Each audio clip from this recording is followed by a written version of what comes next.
Je dis, c'est qu'il y a eu une commission paritaire sur laquelle le banc syndical et le banc gouvernemental s'est mis d'accord.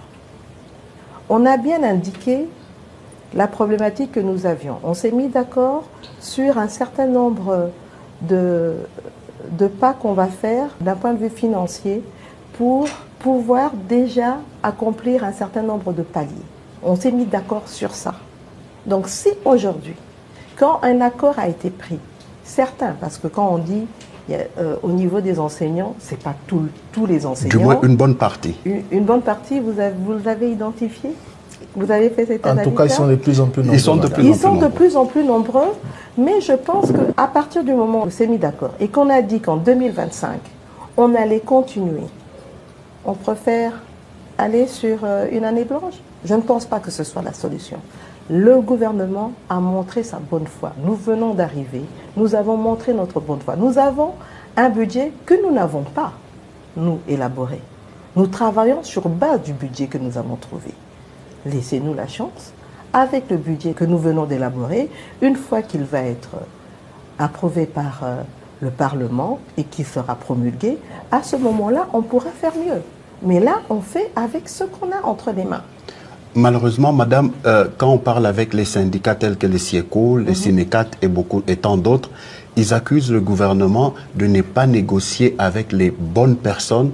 Le gouvernement crée ses propres syndicats, les amène autour d'une table et signe des accords et tout. Eux, ils estiment que vous ne parlez pas avec beaucoup de personnes, les bonnes personnes, et votre gouvernement n'échappe pas à cette situation. Bon, si c'est le cas, je pense que moi, ma porte est ouverte. C'est vrai que parfois, ce n'est pas évident de pouvoir recevoir tout le monde dès qu'ils arrivent, mais j'ai fait au maximum de rencontrer tous ceux qui viennent se plaindre ou bien qui font des sittings ici. Donc, si c'est vraiment le cas, je pense qu'il est important, plutôt que de faire subir cette grève à nos enfants, de pouvoir venir et qu'on discute sur cette représentation. Mais ça aussi, c'est une responsabilité des syndicats.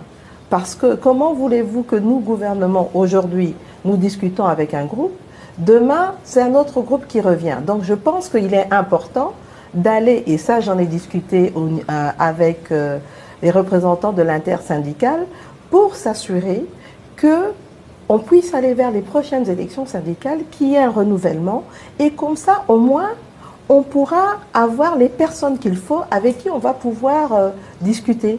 Mais pour l'instant, je pense qu'une certaine dose de patriotisme est importante pour ne pas laisser nos enfants à l'abandon et permettre au moins que ces enfants puissent aller à l'école.